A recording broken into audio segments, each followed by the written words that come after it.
రాజు ఊర్లో అందరూ ఏటేటో మాట్లాడుకుంటున్నారా? మన గురించి మాట్లాడుతుంటే మనం ఫేమస్ అయిపోయినట్టేనే. ఒరే నీకు నాకు ఏదేదో ఉన్నట్టు మాట్లాడుకుంటున్నారా? ఇప్పుడు ఏటత్తవే? అందరు ఎలాగో మాట్లాడుకుంటారు కదా, అది నిజం చేసితే ఎలాగుంటదా అని.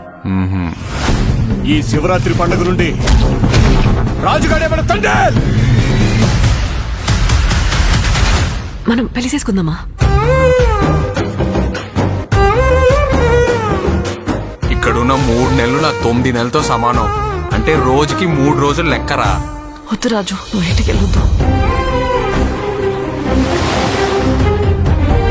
అన గుండుకే నేను వదిలేనే.